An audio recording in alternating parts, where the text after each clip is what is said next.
చంద్రబాబు నాయుడు బెయిల్పై Rajahmundry central jail నుంచి బయటకు వచ్చిన తర్వాత జనసేన అధినేత పవర్ స్టార్ పవన్ కళ్యాణ్, రాజకీయ వ్యవహారాల కమిటీ చైర్మన్ నాదెళ్ల మనోహర్ వాళ్ళు కలిసి చర్చించి ఉత్తరాంధ్రలో ఉండే 3 జిల్లాలు శ్రీకాకుళంలో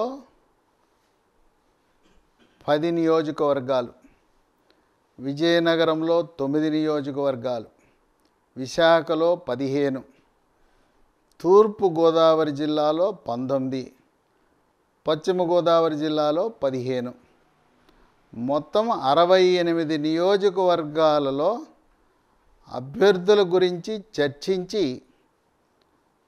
ఏకాభిప్రాయానికి వచ్చారు.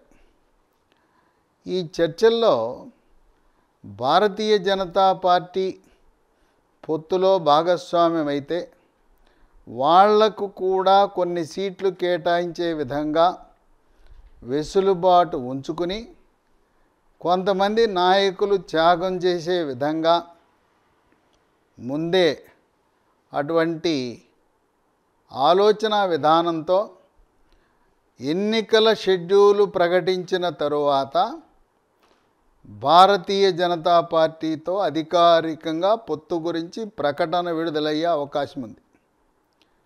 కొంతమంది తెలుగుదేశం నాయకులు, కార్యకర్తలు వాళ్ళు భారతీయ జనతా పార్టీతో మనకెందుకు పొత్తు, తెలుగుదేశం జనసేన 2 పార్టీలు కలిసి బలంగా ఉన్నాయి కదా, మనం గెలిచేస్తాం కదా అనుకుంటున్నారు. అయితే ఎన్నికల ప్రక్రియ సజావుగా, పారదర్శకంగా, తటస్థంగా జరగాలంటే కేంద్ర ప్రభుత్వం యొక్క సహకారం కావాలి.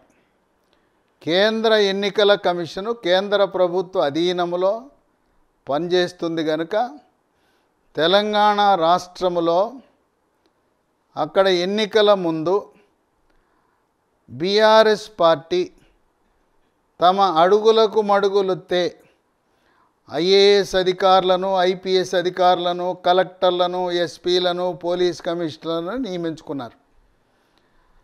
అటువంటి పక్షపాత వైఖరి ఉన్న అధికారులను బదిలీ చేసే హక్కు కేంద్ర ఎన్నికల సంఘానికి ఉంది.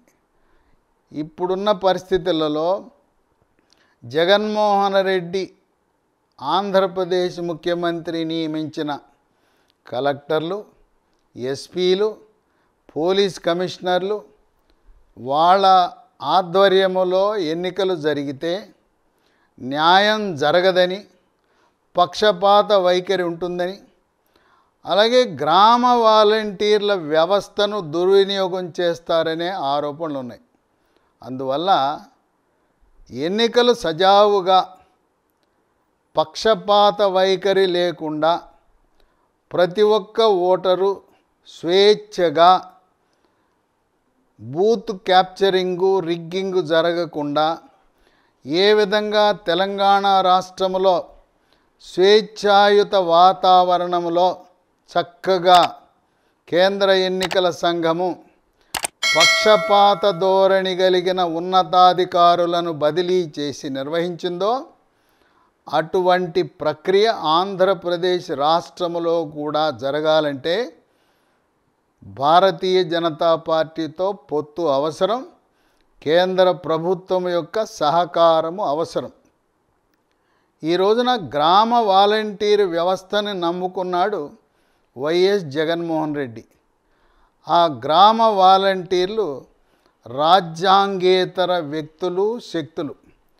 వాళ్ళు ఎన్నికల ప్రక్రియలో జోక్యం చేసుకోకుండా ఉండాలంటే కేంద్ర ఎన్నికల సంఘం పక్షపాత వైఖరి కలిగిన అధికారులను బదిలీ చేసి నిష్పక్షపాతముగా ఏ అధికారులైతే ఈ వాలంటీర్లను ఎన్నికల ప్రక్రియకు దూరంగా ఉంచుతారో వాళ్ళు ఉంటేనే జనసేన, తెలుగుదేశం పార్టీ విజయం సాధిస్తుంది.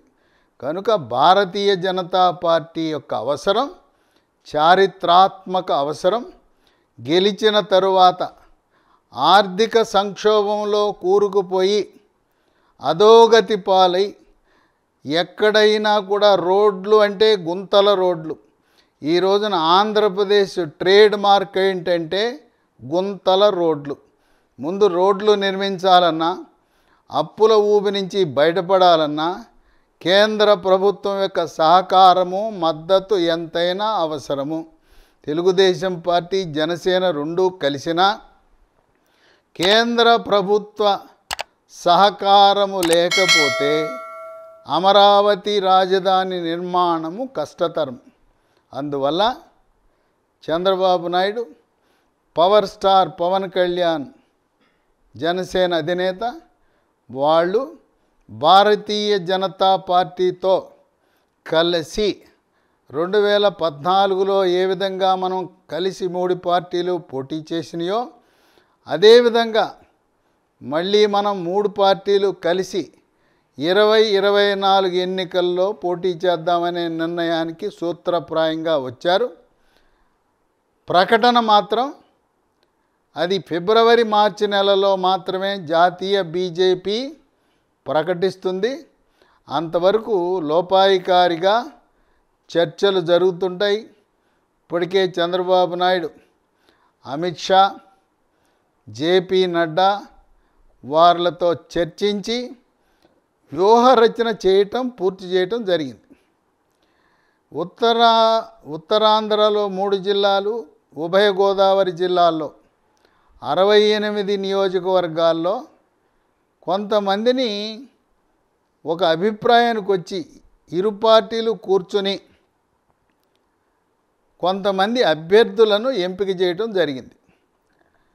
ఇప్పటి వరకు ఎంపిక చేసిన అభ్యర్థుల్లో స్వల్ప మార్పులు చేర్పులు ఉండొచ్చు. భారతీయ జనతా పార్టీని కొన్ని సీట్లు ఇవ్వడానికి కోసం, లేదు ఇప్పుడు జరగబోయే సర్వేల్లో ఇంకా ప్రస్తుతం ఉన్న అభ్యర్థి కంటే మెరుగైన అభ్యర్థి చంద్రబాబు నాయుడు, జనసేన అధినేత కేవలం గెలుపు గుర్రాల కోసమే చూస్తున్నారు. మొహమాటాలు లేవు, రికమెండేషన్ లేవు. ఎవరు చెప్పినా సర్వేలలో ప్రజాభిప్రాయం గెలుస్తాడనే నివేదికలు ఉన్నవారికే సీటు కేటాయించబడుతుంది.